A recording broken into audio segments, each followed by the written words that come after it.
Mr. Patrick Eel O'Brien, Plastic Man, Plastic Man.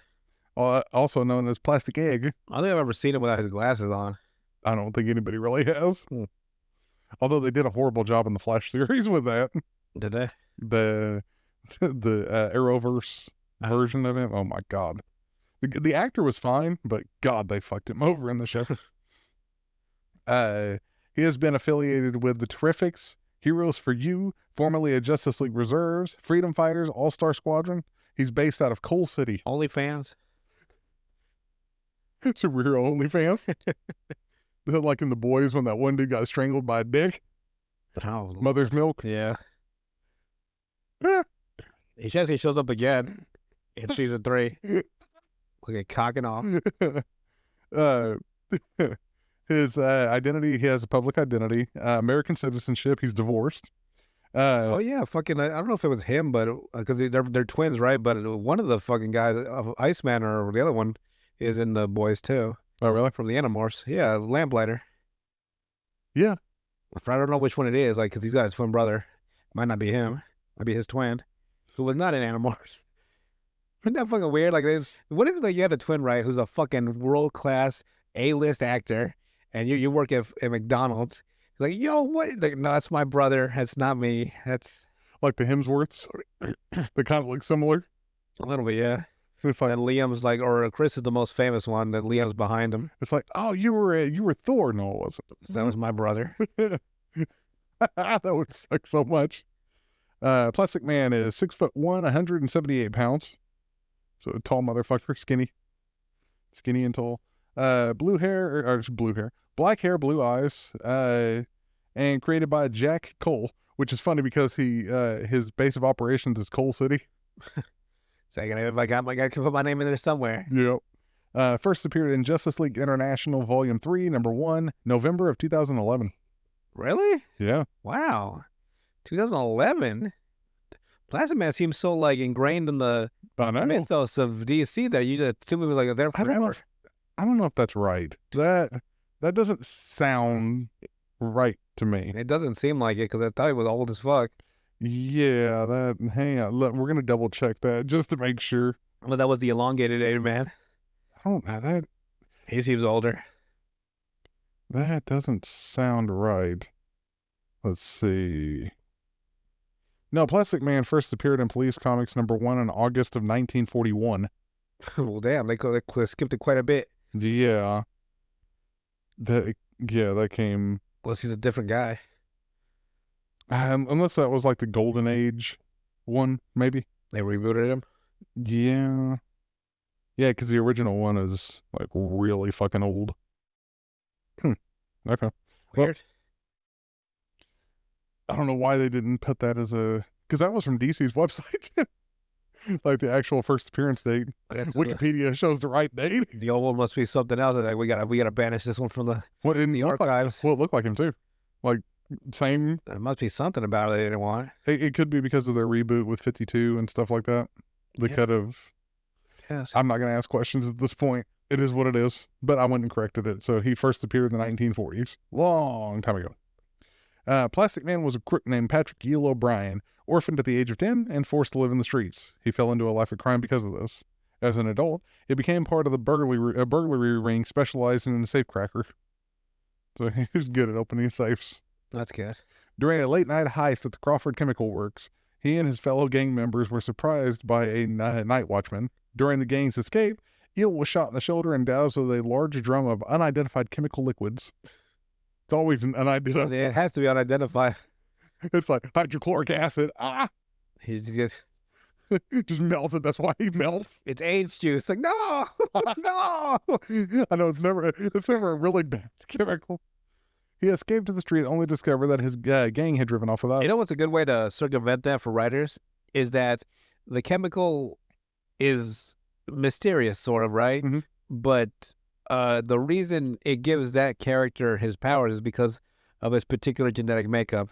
Yeah. Like, say if another person had that same splash of chemicals, nothing would happen to them. Mm-hmm. Just like the way his genetics were made, he just had the perfect combination with the chemicals that splashed on him to give him the superpowers. Yeah. Because that's what I would do. At least there's Again, there's some actual clause as to why he like. There's a whole vat of this fucking chemical, but only he got superpowers yeah. Yeah. because his just genetic makeup was susceptible to evolution, I guess. Mhm. It was It was fast tracked with this chemical. right. Instead of, Like hey, he splashed with him. he splashed him with fucking super juice. He's got all kinds of powers. What was it in? You know, like if DC was more like the boys, they'd be like black market selling of like Superman semen or something. I got Superman semen right here. Who wants to have a super baby? You know what I mean? And they would do it too. Like trying to get condoms away from Superman or something. Yeah, they kind of had a little bit of like a boys-esque type moment in Flashpoint where Flash is trying to get his powers back, right? So he's explaining how he did it with the chemicals and all that kind of stuff. And he had one of those lightning generator things coming up for the lightning to hit it. Yeah. It hit it and he got fried. Yeah. Again, do it again. Fucking 4th degree burns. Like, You remember that scene at all? yeah. He got He got crisp. fucked up. He was like fucking Batman's like, I gotta put all this goddamn tape all over you. And then it's like, let it do it again. Again. I remember because in the movie with Ezra Miller, he got fucked up too. But then like so that gorgeous Supergirl took him up into fucking space. Fucking got electrified some more. I was watching her on Max the other day for the stop slide, and he put the stop slide. Of course you were. Stop slide. But so he got fucked up by it was the same thing. He got fucked up by the experiment, but she took him up into like the thunderstorm, and like it was just enough combination of like the chemicals finally fusing with his body and like the extra lightning that it gave him his powers back. Yeah. But I just like that in the Flashpoint series they did show it's like He just normal people would get fucked. get fucking wrecked. Oh. All right, so fleeing on foot and suffering increasingly disorientation from the gunshot wound and the exposure to the chemical, Eel eventually passed out on the foothills of a mountain near the city. He awoke to find himself at bed in a mountain retreat, being tended to by a monk who had discovered him unconscious that morning. Took all his clothes off, butt ass naked. Weird. This monk, sensing a capacity for great good in O'Brien, turned away police officers who had trailed Eel to the monastery. This act of faith and kindness, combined with the realization that his gang had left him to be captured without a moment's hesitation, fanned Eel's long-standing dissatisfaction with his criminal life and his desire to reform. So at least on his own, it wasn't just like... I remember the Batman Brave and the Bold, they said that Batman had put in a good word for the Plastic Man to prove that he was actually like a reformed criminal. Yeah. And throughout the episode, like he was sort of failing in that aspect because he kept running into money, like, oh, money. And like he finally like gave up the money to save Batman in the situation. And like he, proved to himself, that Batman was right. I mean, he's at least like a more human character. Well, human being in quotes here. During his short convalescence at the monastery, he discovered that the chemical had entered his bloodstream and caused a radical physical change. His body now had all of the properties of rubber, allowing him to stretch, bounce, and mold himself into any shape he wanted. He immediately determined to use his new abilities on the side of the wall. That was just... And then he's going to start fighting crime. Donning a red, black, and yellow, later red and yellow, rubber costume and capturing criminals.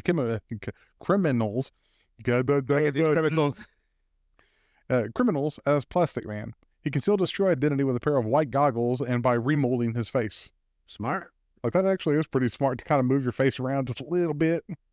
As O'Brien, he maintained his career and connections with the underworld as a means of gathering information on criminal activity. It's actually pretty smart, too. Like, he's not as dumb as everybody thinks he is. Plastic Man soon acquired comic relief sidekick Woozy Winks.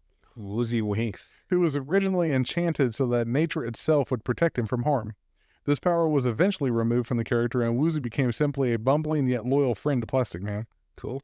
In his original Golden Age quality comics incarnation, Plastic Man eventually became a member of the city police force and the FBI. By the time he became a federal officer, he had nearly completely abandoned his Eel O'Brien identity. Hey, FBI. Mm-hmm. After the 1985 Crisis on Infinite Earths... why is he going back to the original? Like, he just says, he said it was 2011, But we're going all the way back to 85. That's what I'm saying. Like with the way they put the date they showed, it's wrong. Weird. It's 1941. I wonder if they meant to put 1941 and put 2011. It's possible. After the 1985 Crisis on Infinite Earths, a 4-issue Plastic Man miniseries by Phil Foglio. Hey, Foglio. Foglio. Introduce a new version of Plastic Man, abandoned by his criminal gang after being shot and exposed to the unidentified chemical, wandering the streets as his new powers developed, frightening others and bringing the police and National Guard down on him as a dangerous monster.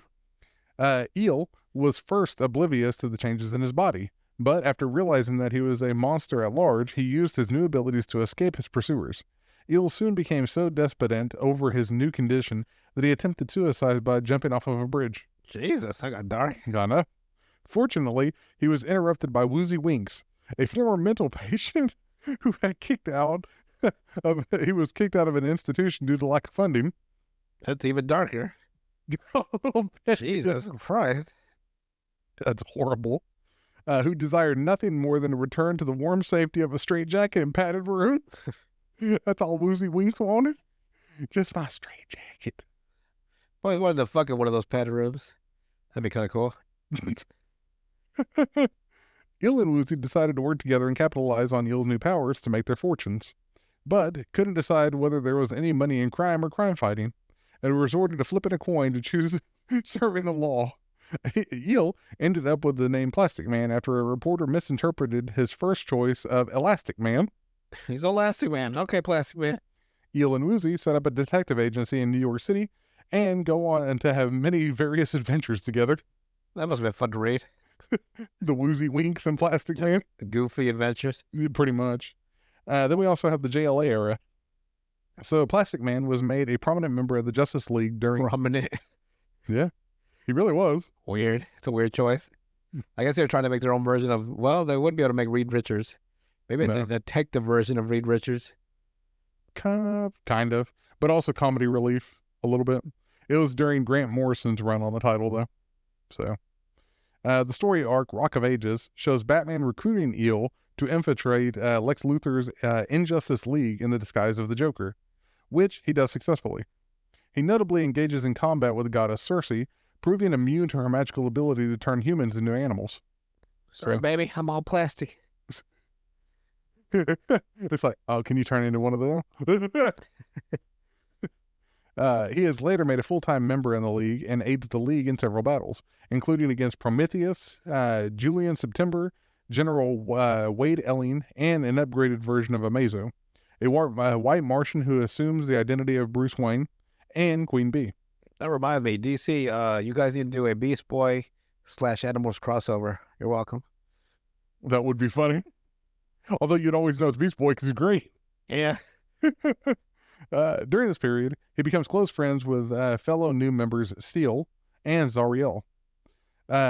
Basically because Eel or O'Brien is a Catholic, so Zariel being an angel, and then Steel being Catholic too. Crippling Catholic guilt. After the Extended League dissolves at the end of World War III arc, he is the only member other than the big 7 heroes, Superman, Batman, Wonder Woman, Aquaman, The Flash, Martian Manhunter, and Green Lantern, to retain full-time membership in the JLA. I get them benefits for his dental work. Plastic Man has also been instrumental in defeating several foes by himself, such as a Jokerized version of Dr. Polaris and the Burning Martian persona of John Johns. He has played substantial roles in nearly every major team-up and crossover featuring the League in this area, including the Titans, Young Justice, the Justice Society of America, the Avengers, so the JLA Avengers crossover. He took place in that too. Okay. I think he actually worked alongside Reed Richards in that. Reed Richards must have been like, fuck, dumbest motherfucker I've ever had. But what's funny is that Plastic Man has more abilities than Reed Richards. Reed Richards can just stretch. And he, He do weird shit. Doesn't he? no, it's Plastic Man. Plastic Man is one that can turn into any object he wants to. In the Tower of Babel arc, Plastic Man is frozen and shattered into pieces by Ra's al Ghul's League of Assassins as part of an attack against the Justice League. Though he is put back together again, his experience traumatizes him. Dumpty Dumpty. It traumatizes him severely, and when it is discovered that the assassins were following methods devised by Batman, Eel joins Wonder Woman and Aquaman in voting Batman out of the League. The heroes reconcile in following issues. The fact that Plastic Man was essentially in the superhero business for the money has had an effect on the character development, notably in the storyline Divided We Fall by Mark Waid, where he, along with the other Justice League members, was separated into two people, the normal civilian identity and his superhero persona, by the manipulative, wish-granting white Plastic Man. That'd be great for Batman. Yeah. He could Bruce Wayne does all Bruce Wayne stuff, and then Batman just beats Batman. Right. Well, then again, maybe not, because then you end up being so much into that one persona of yourself that it starts affecting you. You know, I think like there has to be like a counterbalance. Mhm. So it probably has like a ill effect. Yeah. Where like Batman's too much Batman, too much all the time, and it's like start having a bad. Although remember, Batman has said Bruce Wayne is the mask. Right, but he needs that mask as well Mhm. to counterbalance the other one. Yeah. So I'm assuming there was some flaw.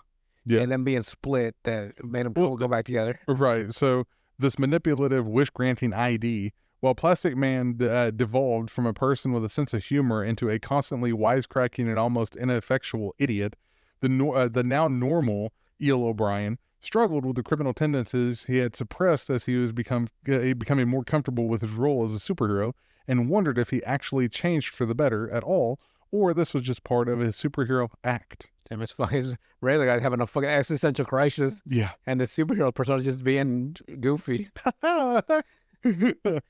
Ultimately, Eel was the driving force behind the other transformed Leaguers banding together to rejoin with the superhero selves. Noting that Bruce Wayne in particular was approaching a mental breakdown Yeah, as he struggled with his rage over his parents' murder, having lacked the ability to do anything about it, as Batman was the identity that he had inherited his skills with. Eel demonstrates this on the other Divided Leaguers by savagely beating Bruce Wayne with a gun in the disguise of a mugger to prove Wayne's ineffectiveness. Dang. Took a little bit too far there.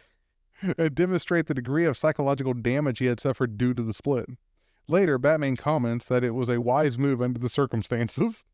So later, Plastic Man approaches Batman for help whenever he learns that his estranged 10-year-old son Luke has fallen to a gang of criminals and has inherited his father's shape-shifting abilities, possibly even to a greater degree than Plastic Man's his own.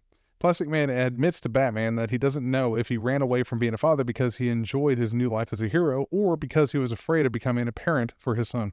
You ever seen that movie called The Great Santini with Robert Duvall? Mm-mm. He's a airline. He's an Air Force pilot, Mhm. and he's getting older, and he has a basketball game with his son, and his son beats him in the game, and instead of like consent, like, oh kid, my son's finally like he just keeps dribbling the ball against his head like over and over again. It's such a famous trope that it's been put in, the movie Austin Powers where the bad guy Dr. Evil keeps bouncing that ball on number 2's face over and over again. Oh yeah. It's from The Great Santini. And I just imagine because it's basically the dad realized that now his son's getting becoming the I guess like overtaking him physically. Mhm. And so I just imagine Plastic Man like them playing basketball one day. It's smacking a ball again. Yeah, like, oh, you're a big man, huh? He's just a big man now. It's just being all over. In Plastic Man's case, wouldn't it be that he just transforms into the ball? He just starts hitting himself. He's like, oh, you're a big man, huh? As his son gets better and better with the powers. Like, oh, let's see. You're a better hero than me, huh? Batman later intimidates Luke into returning home and informs Plastic Man just Batman. What did you say? Hey, go home. Go home. You don't want these hands. It's like Plastic Man, son or not, I'll fuck you up. He beats him up because he beat up Bruce Wayne when he beats the hell out of his kid. That's why he got the one. It's like, oh, we're gonna get our payback now. Imagining that Eel would have shown Luke fatherly love, in reality, Plastic Man chose only to hide in Batman's utility belt during the whole encounter with Luke. Wow. It's like, Just in his fucking pocket. literally. literally in his pocket. During the story arc, The Obsidian Age, Plastic Man and the other main members of the JLA were transported through time thousands of years earlier to the beginning days of Atlantis. During a battle with the antagonist, Plastic Man was frozen and then shattered into pieces again. Again? God damn. You can only traumatize a man one time with the same thing. Having I get that man PTSD every time he eats an ice cream. Hey, hey, hey. that would be fucked up. Like, hey, Dad, you want some ice cream? That shit out of my fucking face. Just anytime he sees ice, There's no fucking, the fucking freezer's broken on the thing on purpose. You know damn well we don't have ice in this fucking house. just refrigerator level. He goes to McDonald's and like, would you like some? No, no ice, no ice. No ice. That is hilarious. Let's see here. Having no way to locate all of the pieces, much less fix him with the technology of the day, the JLA returned to their own time. There, they were eventually. Wait, what year were they there? The Obsidian Age. The Obsidian. Oh Lord, the Obsidian Age. Obsidian. It was the beginning days of Atlantis. Obsidian Age. Oh, is So- it made up? Because I never heard of the Obsidian Age. Yeah. I know the Iron Age. Yeah. So it basically thousands of years earlier to the beginning days of Atlantis. Because So, obsidian's like as sharp as a scalpel, yes, sir, sharp. but brittle as fuck. Yeah. So my guess is probably 5,000 years ago. Because if we're going obsidian, that's like the Aztec time. They had obsidian weapons. Yeah. That was like the 1400s. They were a lot closer to. Well, if it was the founding of Atlantis, that would at least be older than Egypt in the DC universe. Yeah. So Like like, using obsidian? That's weird. Did they use like Atlantean metal or something? it could have just been titled the Obsidian Age. Atlantamite. Because if it was the beginning days of Atlantis, it's got to be super old. And you think they'd be like advanced as hell. They're like, well, Batman's like, God, dang, look at all these fucking gadgets I can take. So they couldn't find any way to get all his pieces back, much less fix him. Make sure to fix my dick first. So they went back to their own time first. And what, then they came back? There, they were eventually successful in finding all of the pieces and restoring Plastic Man Jesus. from wherever he was. They just fucking put him in a bag. Just took him back home. No, they didn't even try to find all the pieces. That's my point. They went back They to waited, so they waited yeah, like 8,000 years. yeah, So they found him buried in the fucking earth. yes, There's the one right there. yep. He must have been fucking pissed. Plastic Man had been conscious the Yeah, entire that's time, exactly why he would be pissed. but unable to move, which had a profoundly negative effect on his mind. He admitted he had lost his nerve and quit the JLA, hoping to live a regular life. This return to normalcy was made easier after a new encounter with his now teenage son, which made Eel feel that the boy needed a father to basically have a normal life. Eventually, Batman convinced Plastic Man to return to his life as a superhero again whenever they needed his shape-shifting skills and immunity to telepathy to defeat the Martian Manhunter. Is he just too fucking stupid or something? Well, it's because his mind's made out of plastic. I Or like whatever he's become, like it's not affected by guess the telepathy. level of, you know what? Coming to think of it, is that the reason why Reed Richards is so smart? Because the brain's, the elasticity is supposed to be Yeah. what makes you smarter. Yeah. Damn, he must be just massaging his fucking brain to his ears. Like, yeah, let me be a fucking genius. Didn't he say one time that when Tony Stark made everyone equal to his intelligence one day with a device, Yeah. that Reed Richards was like, I just for some reason feel dumber all of a sudden. I Didn't he say that? think so. Which is fucking hilarious. It's like, I'm dumber. Oh, Weird. I shit. feel like I've lost a bit of my intelligence. So Martian Manhunter, who had regressed to a racial memory of a long-forgotten burning Martian after overcoming his weakness to fire. After a few more cases, Plastic Man is present at the memorial service held after this incarnation of the Justice League officially disbands after the Infinite Crisis I storyline. think you had to disband. You need the Justice League. So during the 52, 1 year later, Countdown, and Blackest Night. In the 2006, 1 year later DC Comics crossover storyline that followed the Infinite Crisis crossover, a young man with similar appearance and powers as Plastic Man appears briefly in the Super Team series Teen Titans. The character wears a white costume with red goggles, similar to that of Offspring, Plastic Man's son, in the earlier 1999 DC miniseries The Kingdom by Mark Waid. It's supposed to be the kid? I think so. While the Teen Titans story itself does not identify the character, page 2 of a published script supposedly written by Jeff Johns specifies it as Plastic Man's son, Offspring.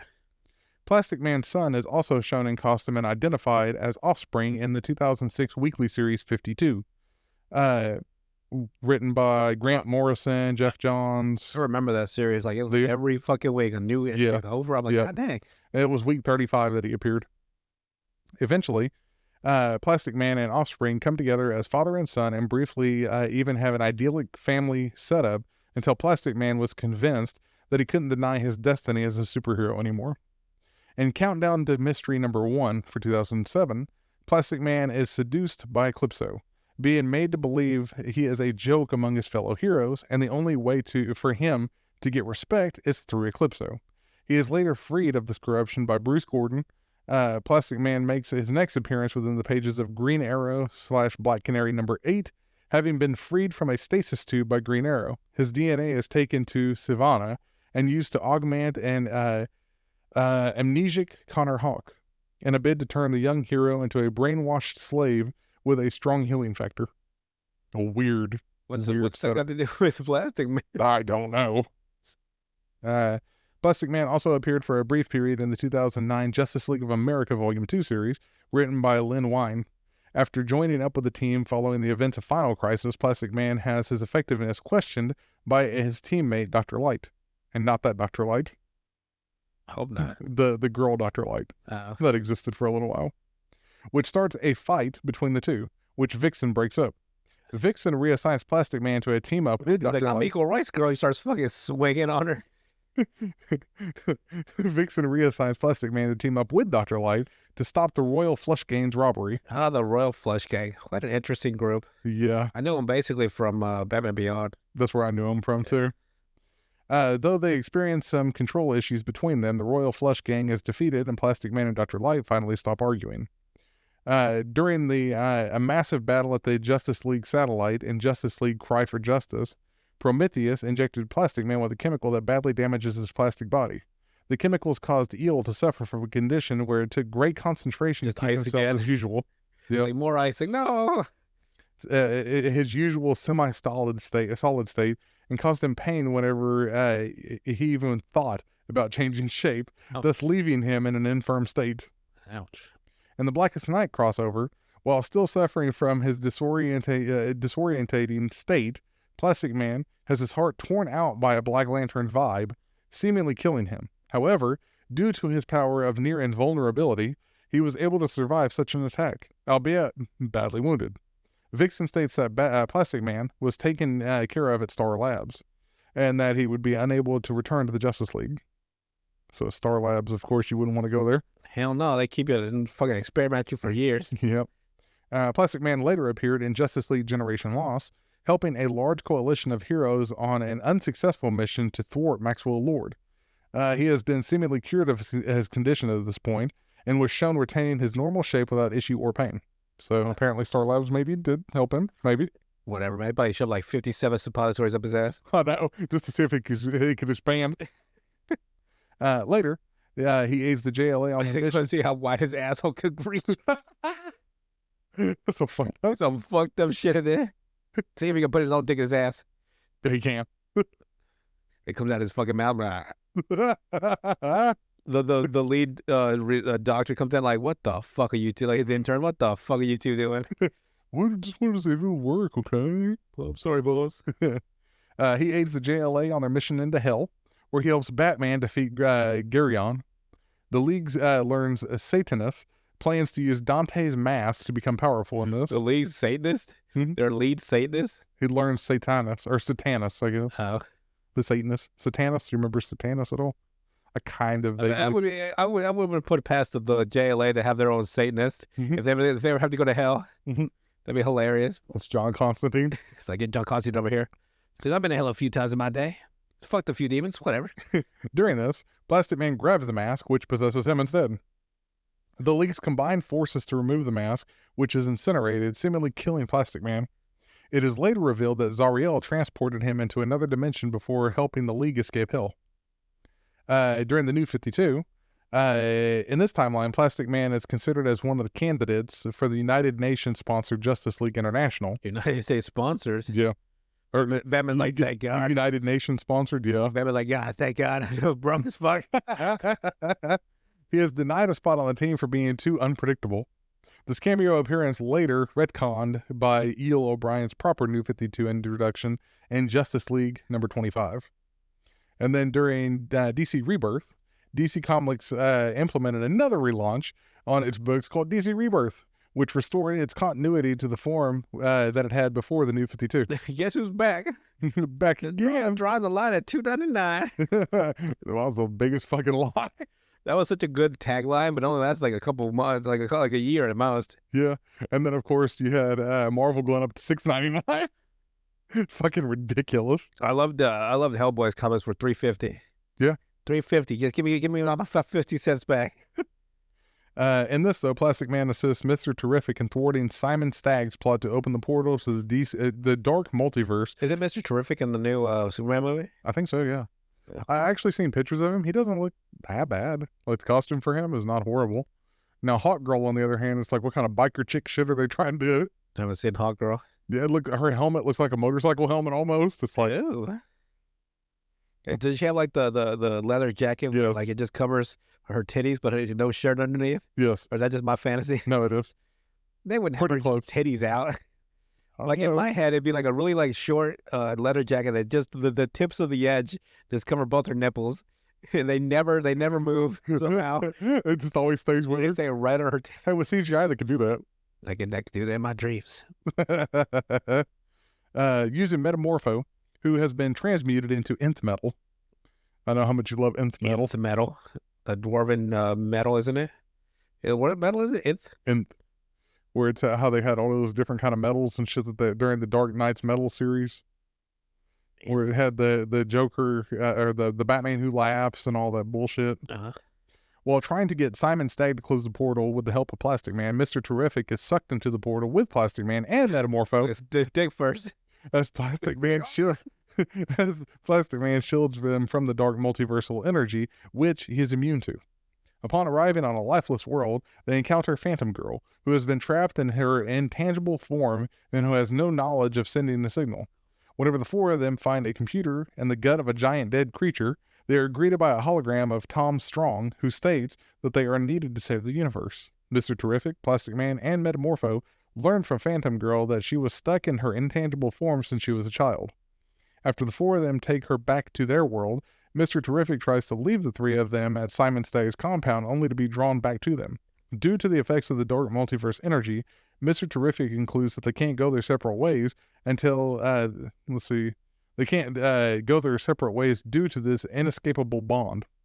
The team goes through several adventures whilst being attacked by a figure known as Dr. Dread, who is later revealed to be Java.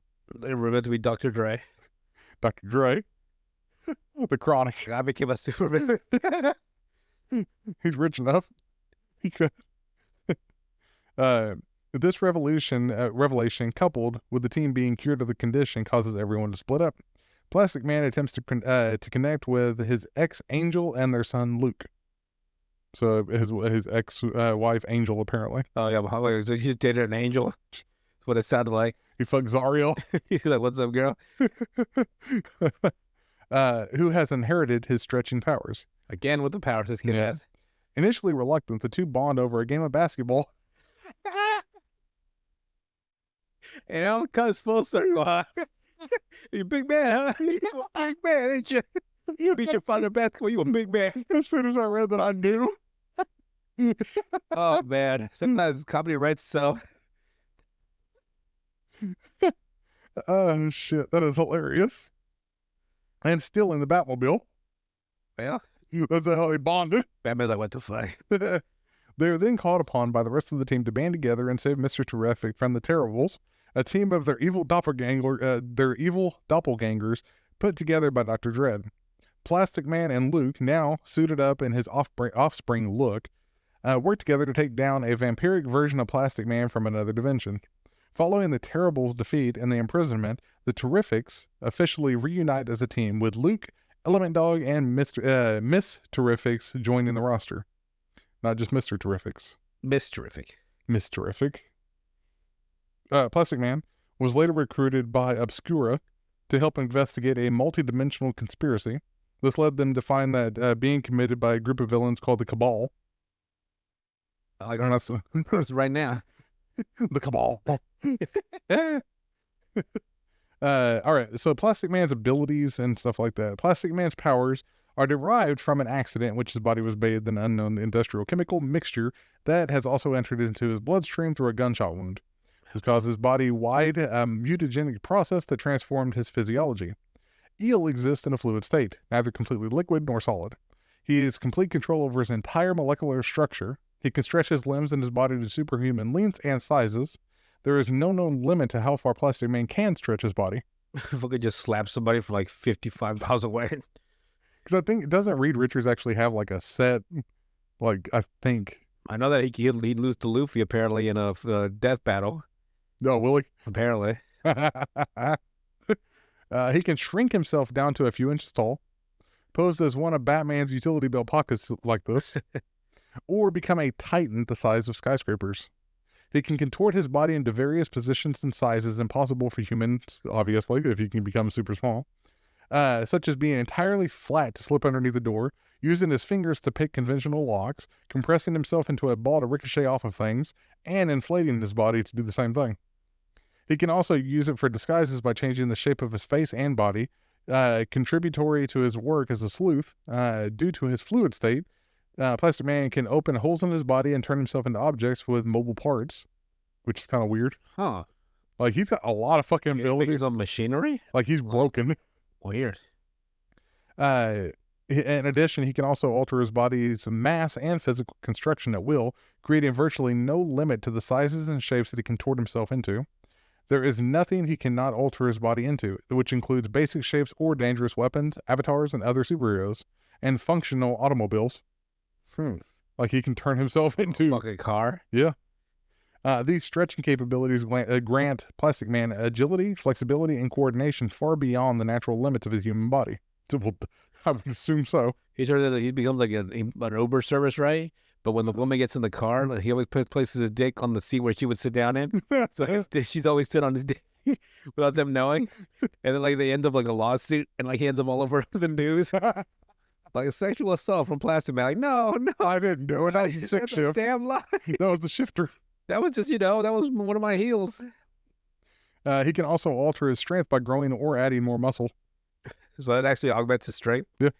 Plastic Man's powers extraordinarily augment his durability. In some stories, perhaps an anecdotal quality, have shown him susceptible to surprise attacks by bullets, in one case oozing a substance similar to liquid plastic. His unique physiology makes him impervious to conventional means such as bullets, blasts, and blunt force, though. He is also able to withstand corrosives, punctures, and concussions without sustaining any injuries, although he can be momentarily stunned. Batman once mentioned that he could presumably even withstand a nuclear detonation. Damn. Like, he's extremely more powerful than what people think. This is mainly due to the fact that he has full control over his density, so he can willingly increase his durability as he wishes. His body's mass, or his bodily mass, can be dispersed, but for all intents and purposes, it is invulnerable, even for many forms of magic in the DC universe. He is able to regenerate and or assimilate lost or damaged tissue, although he needs to be reasonably intact for the process to begin. For example, Plastic Man was once reduced to individual separate molecules and scattered across the Atlantic Ocean for centuries. Damn. So that's what happened during that time. Yeah. That time thing. He was dispersed among just molecules. Just help me, please. He was only capable of returning to his usual form after the rest of the League were able to gather enough of his molecules and restore approximately 80% of his body mass, which had begun to regenerate the remaining 20% of their own. So he started regenerating on his own, basically. He's like, nothing.